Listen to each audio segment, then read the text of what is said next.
take away some of the layers of collective programming that would normally go, what? No chance, that's not happening. But because they're of the nature of the files and the emails and the interactions, it's taken away a lot of that resistance. So more and more people are looking at it and going, well, actually, it does look like it's real, you know? And going, yeah.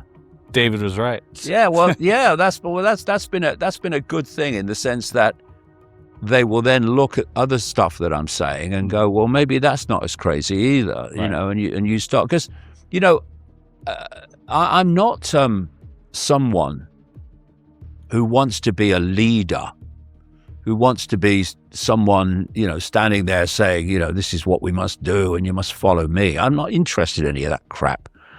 I'm just interested in putting out information that people wouldn't normally get and saying, you make of it what you will. What's happened is events in the world have got people to look at it, the information, in another light, because it's so confirmatory of what I was saying long ago and they were dismissing and ridiculing me for. So it's very interesting times about where it goes. But we are in a bit of a race because, you know, I said about Trump when he was running in the election campaign, I got so much shit from MAGA and MAGA supporters and Trump supporters for saying, look, he's a con man, he's a fraud, he's having you on, it's not going to be like that. He's telling what you want to hear. One of the things I said was, he's not going to be what you think he is. And two, while he's trashing the present system, he's going to be facilitating the rapid expansion of the AI digital control system. So what you have with Trump from the start is he's surrounded by the AI oligarchs, by Musk, by Peter Thiel, by Mark Andreessen, by David Sachs, by Sam Altman, by Larry Ellison, all these people. I mean, his vice president is pretty much friends with all of these people. Yeah. Well, I mean, Peter Thiel of Palantir has funded J.D. Vance's basically entire career. And you know, it was interesting when in the run-up to the Republican convention that nominated Trump to run in the election, 2024, there was a series of people that were mentioned in the papers for his probably vice presidential running mate. And as soon as I saw the word J.D. Vance, I said, look, it's going to be him. It's going to be him. He's Thiel's protege. He's going to be him. So he's come in and he's doing two things, Trump, and he's being totally misread by what's left of MAGA. They are looking, first of all, at, they're saying he's trashing the globalists. He's bringing the system down. Well, yes, he is, but not for reasons you think. The cult has this process of what I call creative destruction. It's I also call it the totalitarian tiptoe, where you start at A and you know you're going to Z, but you know if you go in too big a leaps, then people might look up and say what's going on. So you go as fast as you can, but not too fast that you alert too many people. And so you go in a sequence. You'll create a system, and then when it's served you in that period, you'll trash it and you'll create another system. And each system in the sequence gets more and more extreme. So if you pick it up at the start of the 20th century, you had a certain world. And it was a cult world, but there were so many more points of decision making. You then have the First World War. The end of the First World War, the world is completely different. You had the Versailles Peace Conference, and they basically carved up the world.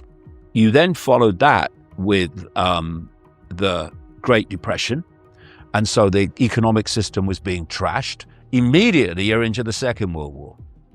And the status quo, again, was trashed during the Second World War. And then at the end of the Second World War, you had all these global bodies. You had the United Nations formed.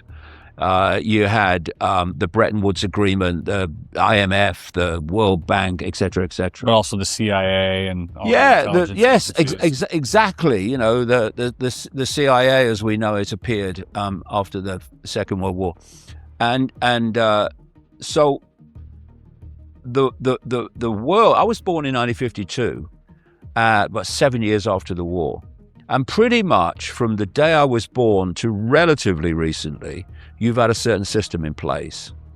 Now, where they want to go is a completely different,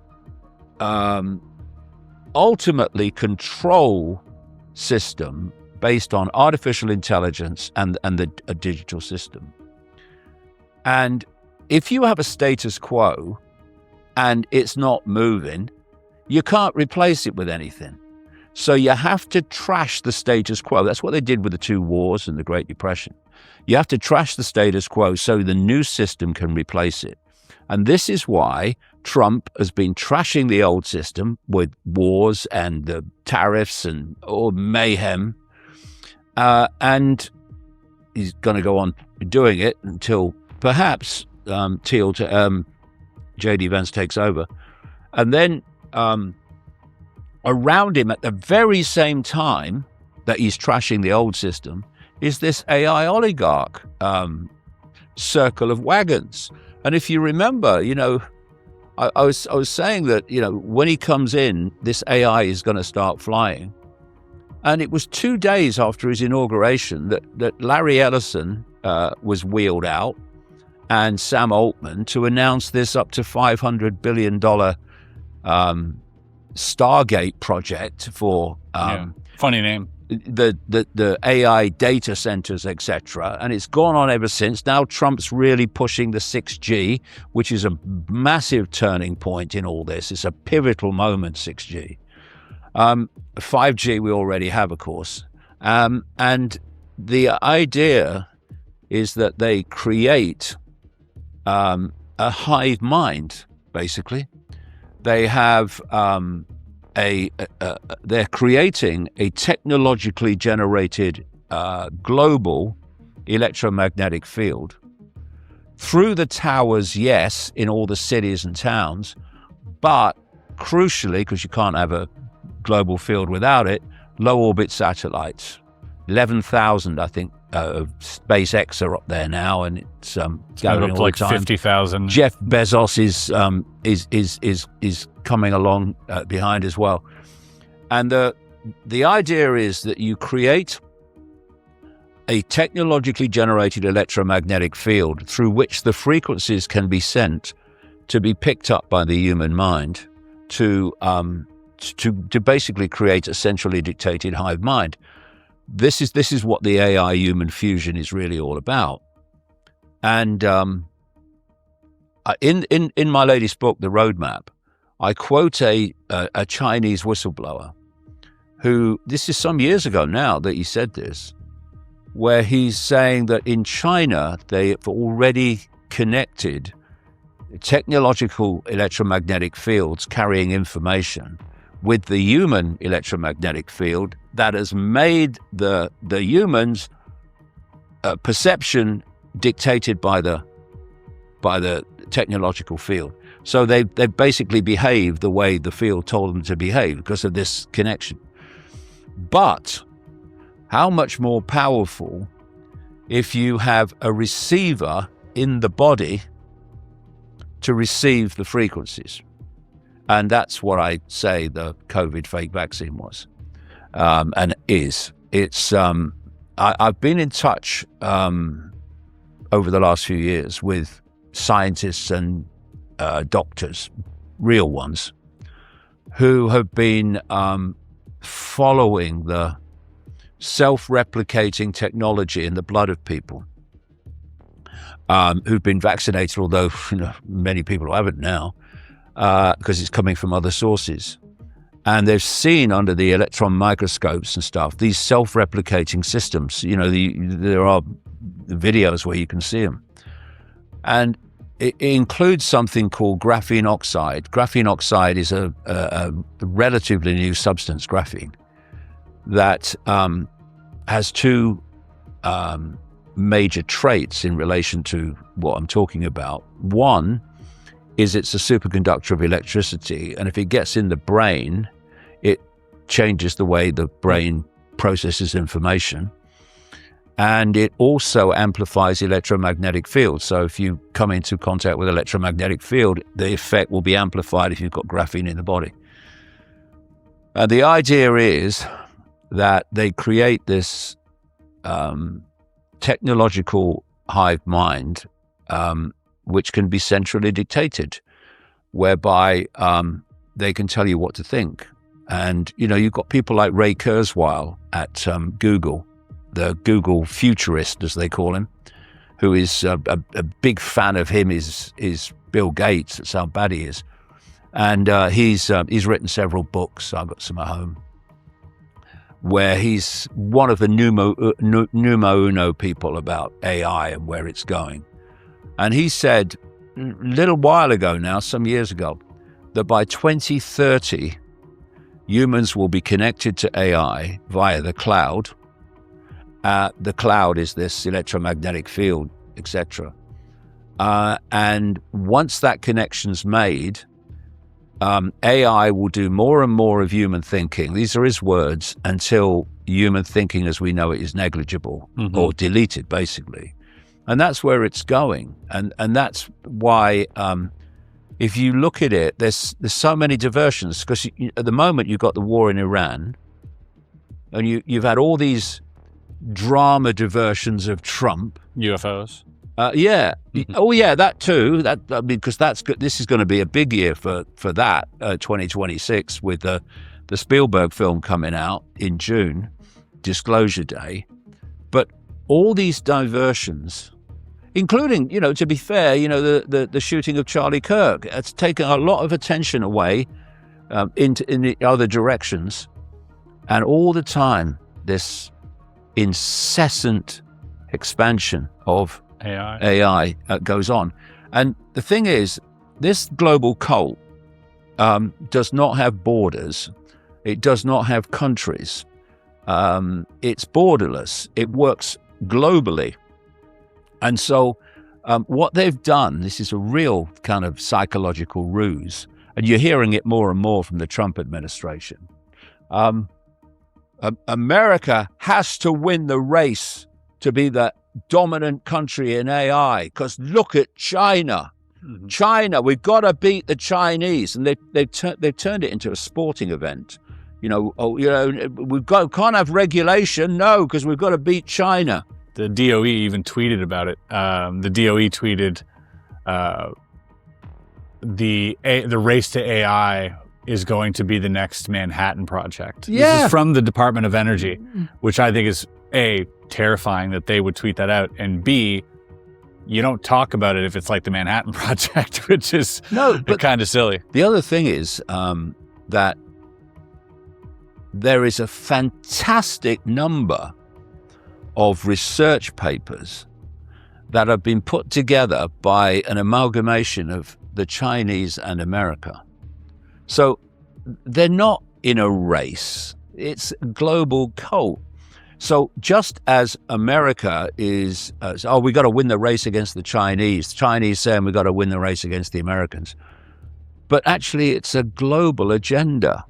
And what is happening in China and America and Europe too, the same, Britain, Russia, just the same, is that a global AI control system is being put into place.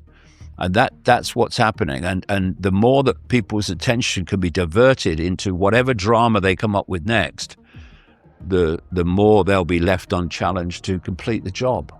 If you had one message to the people in the shadows, the people running things, the people behind the people, what would you say to them if you had a direct line? What one message would you like to impart with them? Well, I'm not sure it would make any difference because they're absolutely mad. They're bonkers. But what would you say if you could? They're brilliant at manipulating human perception, but they're basically bonkers because they're an expression of this bonkers consciousness. What I would say is basically how long do you think this is going to go on? I mean, is this going to be for eternity? I mean, what are you doing? You know, beyond here is this infinity of all possibility to explore. This infinity of other realities and what have you, of immensely various kinds, and you're stuck in this one, manipulating human energy for your own survival. And I mean, what is the point of just doing this for the rest of eternity? I mean, you know, wake the hell up and see that no one's more imprisoned in this matrix than you. You know, we can choose to awaken and get out of it. You can't unless you wake up. My God, there's a long way to go before that's going to happen. Well, I think in the end it's part of the same control system, and I think that you can equate a lot of these abduction experiences in the way you've described. You know, there are common themes to them, but they can be a bit different here and there. But there's common themes to near-death experiences. When the body dies, it ceases, I would say, to decode this simulation reality, and you find yourself in another dimension of reality with completely different, quote, laws of physics. And it's all the tunnel and the light and the life review. I mean, they are absolutely classic. I've listened and read so many of these accounts over the years.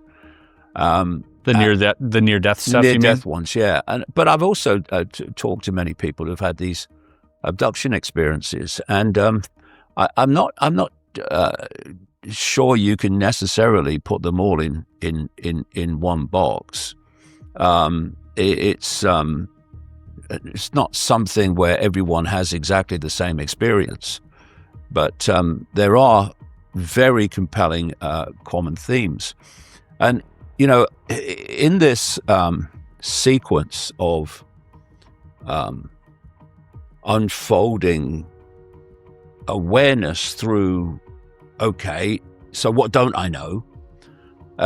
It took me eventually into the understanding that this human reality, like I say, just a band of frequency, is actually ultimately being manipulated from another level within this matrix simulation that we call the astral dimension.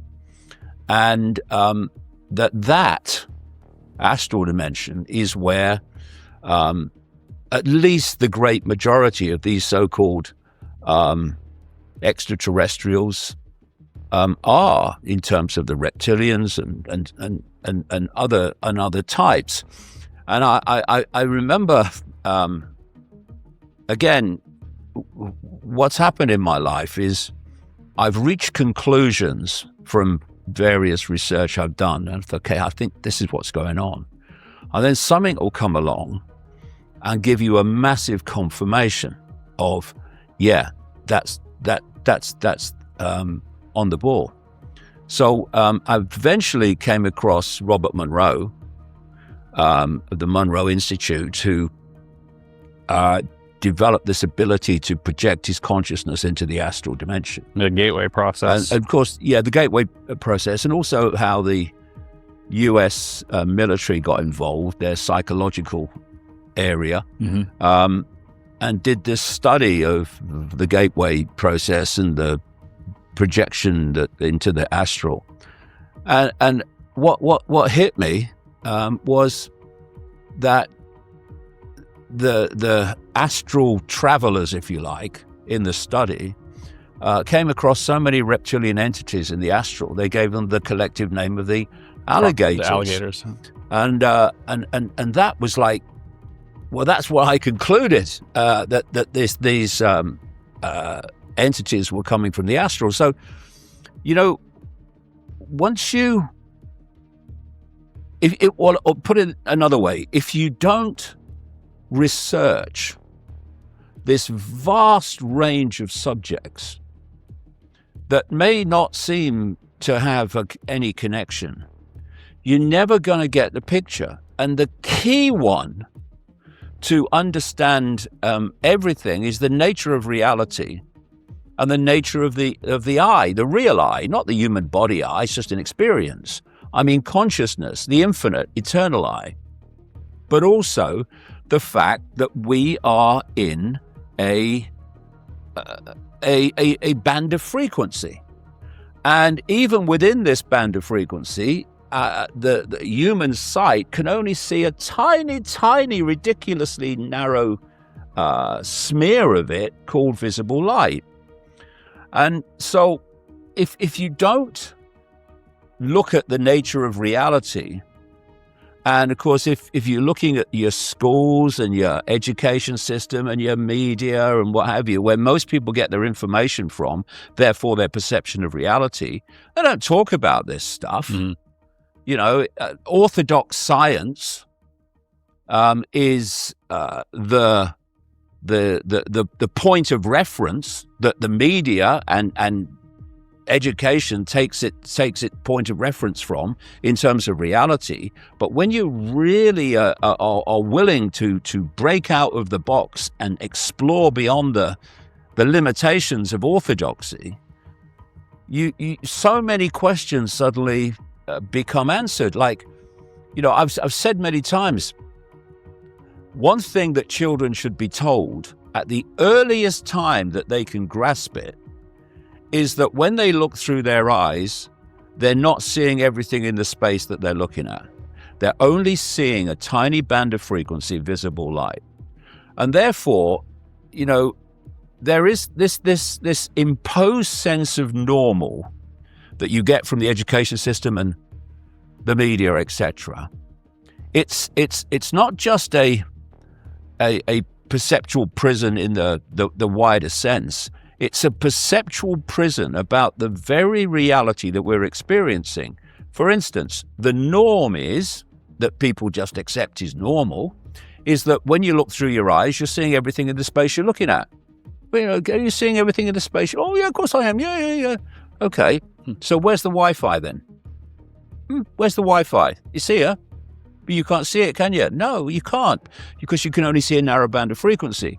So, for instance, people say, well, honestly, mate, I'm standing there and this UFO appeared out of nowhere and then it just disappeared into nowhere.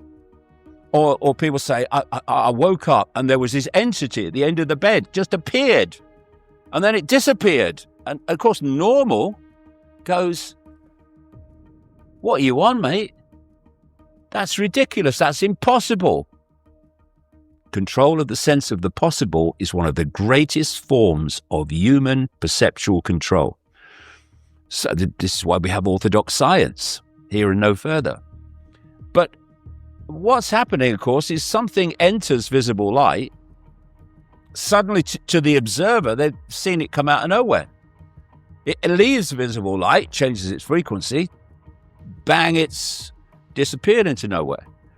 And these things can be perfectly explainable, but only when you get into the deeper levels of the nature of reality. And the system doesn't want you to do that. If you are a religious follower and you've got this religious story, it doesn't matter what religion it is, all basically the same, you've got this religious story.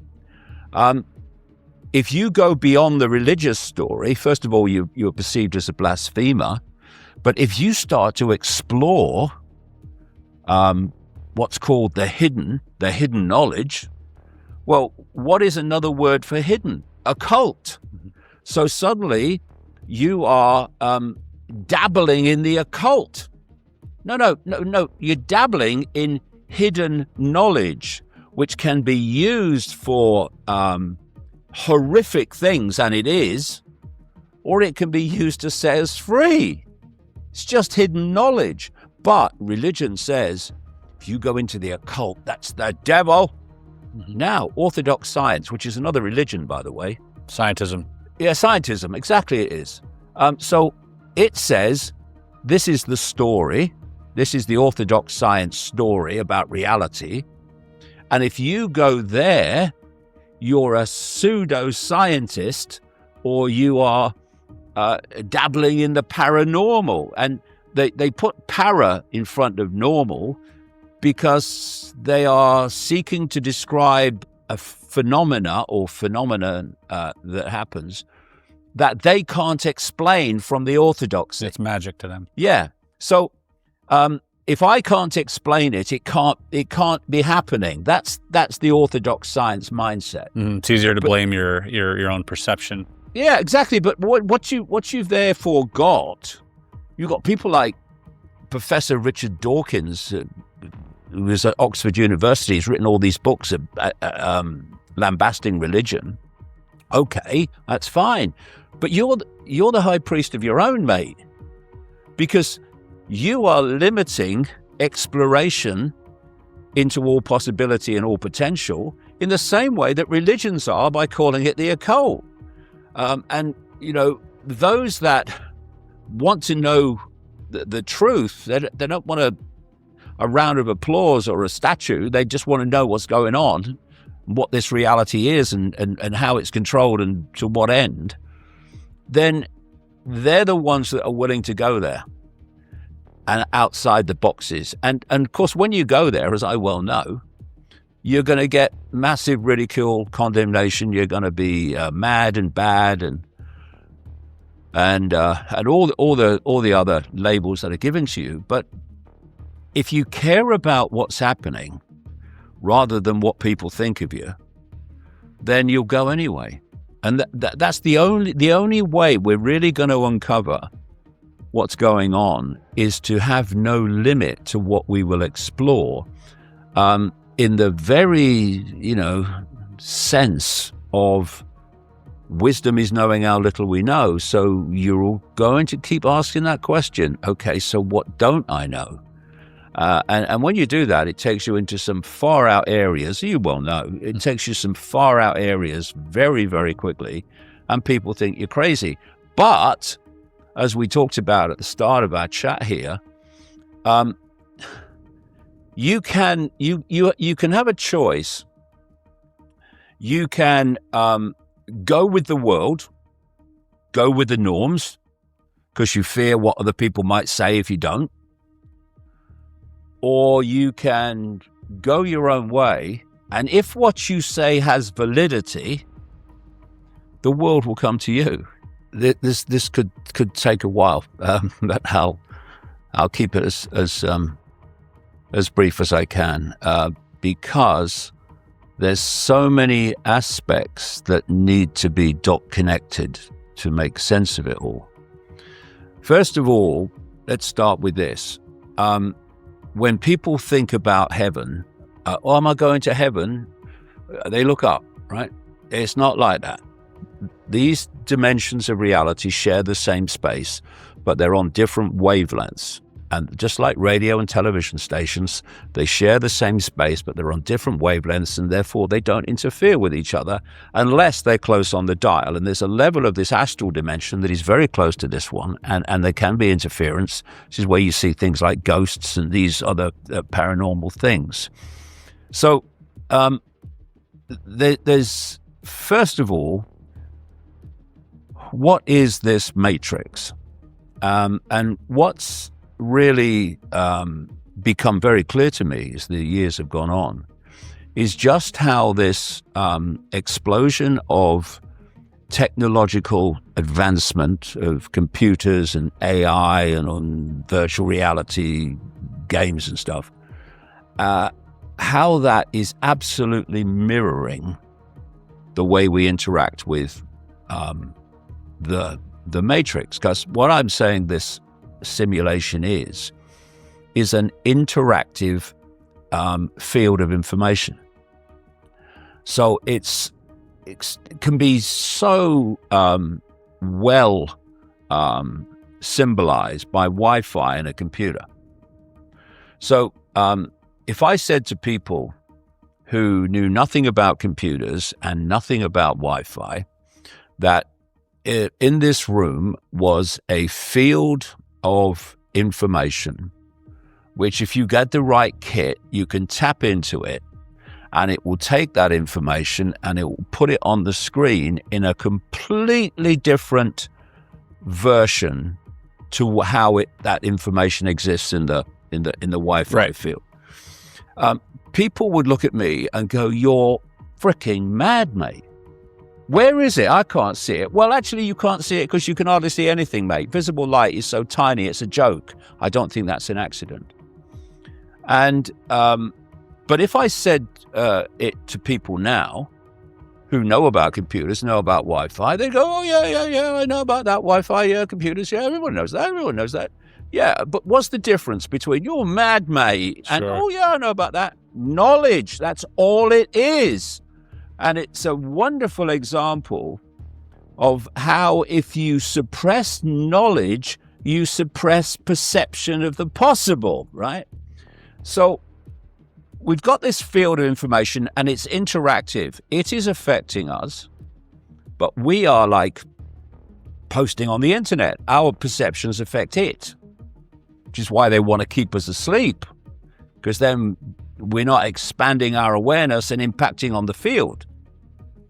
So the next question is, okay, so how do we interact with that field of information?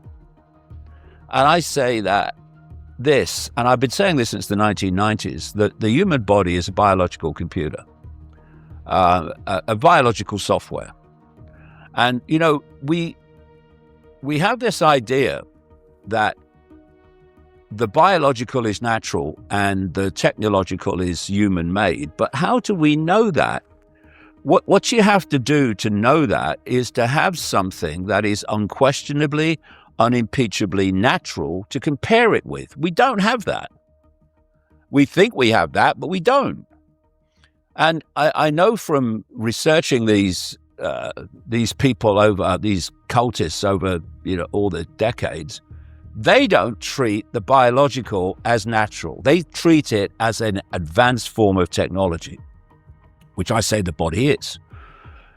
So you've got the body, which is the desktop computer, fantastically more advanced, and you've got the Wi-Fi field of the matrix, and we are decoding, like a computer, that information into a totally different form that we experience as a physical reality, apparently physical reality. It's not really.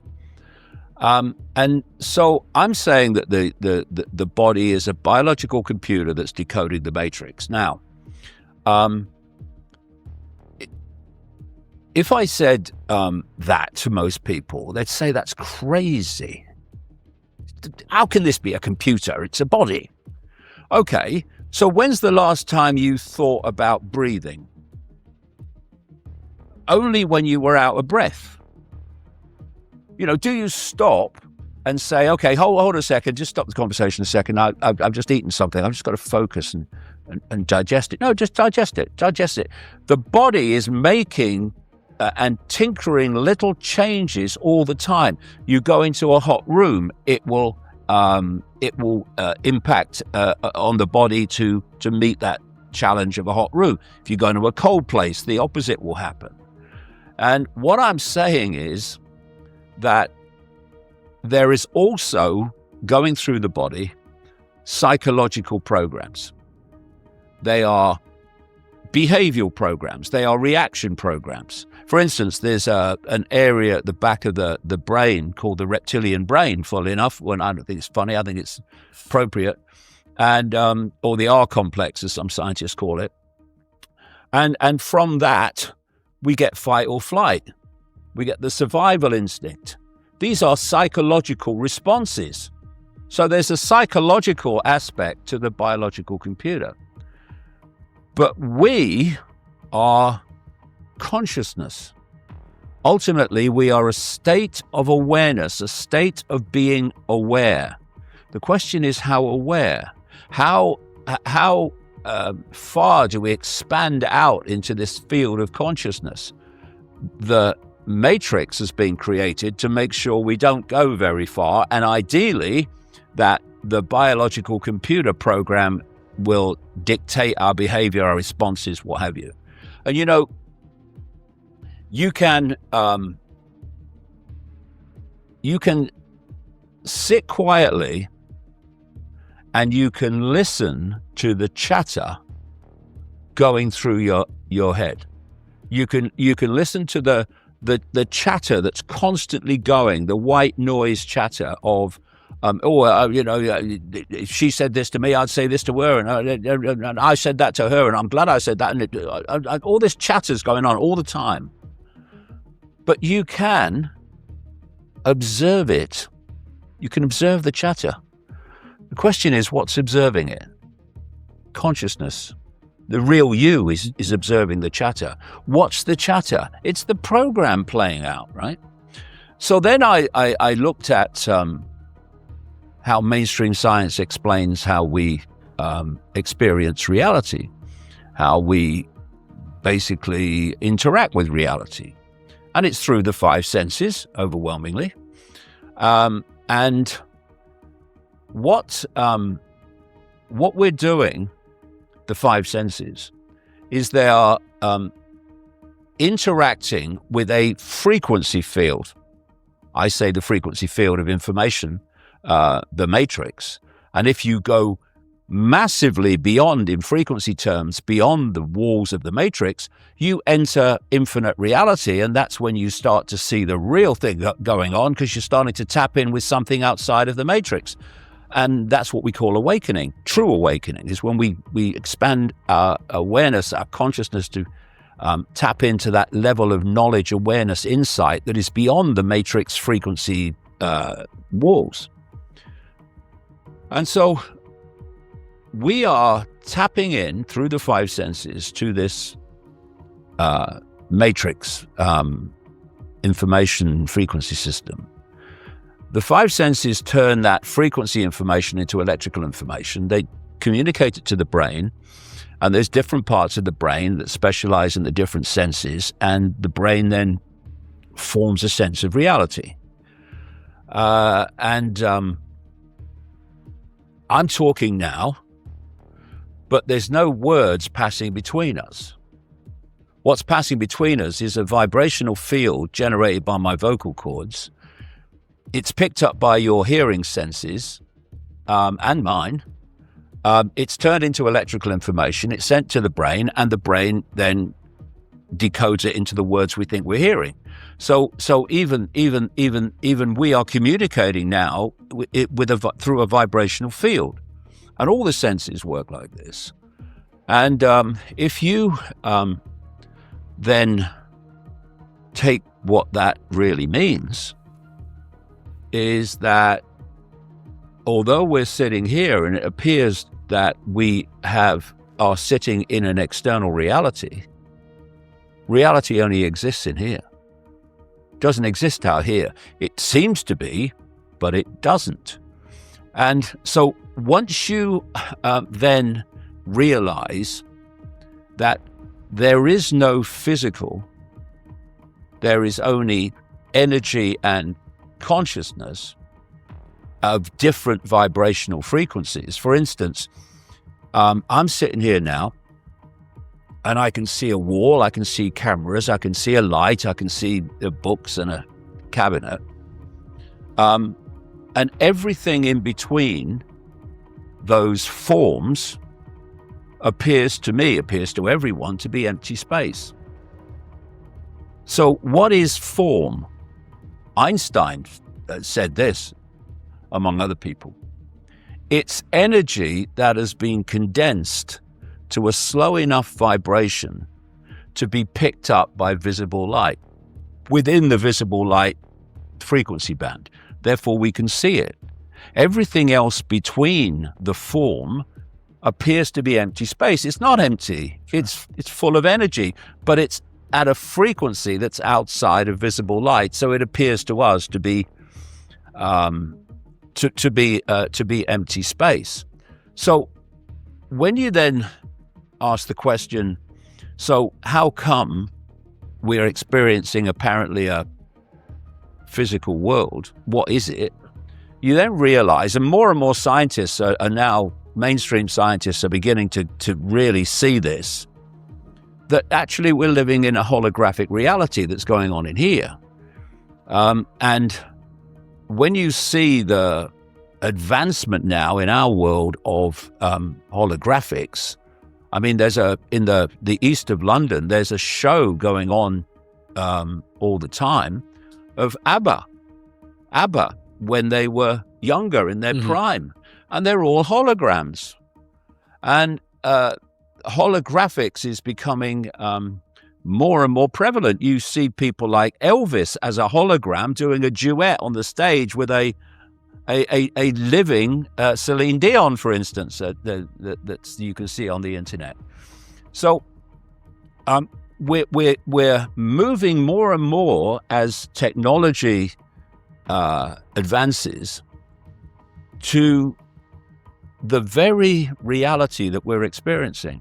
So if you go on the internet and you put in on a video platform words to the effect of people going crazy with virtual reality games, sure, you see them. They're in a room like this, and it's it's just a normal room. Then the senses are decoding the matrix into this reality. Then they put the headset on. Even more so with the gloves and the hearing senses. You're tricking your senses. And in literally seconds, their complete sense of reality is taken over, especially as they become more and more sophisticated. And, people that develop these virtual reality games, they're saying it won't be long before you won't be able to know the difference between this reality and what they call simulated reality. In other words, simulated reality and simulated reality. Which might mean that we're already in one. And because I think when you put on a virtual reality headset, you're in a virtual reality within a virtual reality. That's the way I see it. But what you see is this extraordinary capturing immediately of the sense of reality, the sense of perception of people when they put the headset on. And I've used some of these clips in my talks. And you have people where there's a woman in one clip, and she's standing in a room, quite a lot of people in it. Someone's holding her hand or her arm and saying, "It's okay. You're in a room. It's just a game." She is gone because to her it ain't a game, right? Mm-hmm. And so now imagine. Because what you can do with a virtual reality game is you can go, just a game. But if your biological computer is constantly decoding the matrix and delivering to you a sense of reality, which you can interact with and override with consciousness, but otherwise the biological computer is running your life, then from the moment consciousness enters the body, say in the womb, right the way through until the body ceases to function, you're being fed the equivalent of having a headset on your entire life. Not only that, everyone else you're interacting with has got a headset on. I think there's a very good chance you're going to believe that the reality that you are you're having delivered is real. And then you look at death. What is death? Well, we don't die. We can't die when I say the I, consciousness. But the vehicle, the biological computer, at some point ceases to function. When it ceases to function, it ceases to decode the matrix and deliver this reality to you, and you are then freed to enter probably the reality you were always in all along, in terms of consciousness, and that's this astral reality or beyond it. And you are experiencing something that's totally bloody different to anything you've experienced before, or you think you've never experienced it before. What I've just described is like having a lucid dream. You know when you have a dream and you are in the dream, you get emotional, and your mind is responding to the dream. But you have these other dreams where you're in a dream, but you know it's a dream. Now your emotions are not the same because you're observing the dream, because you know it's a dream. And that's basically what I'm talking about.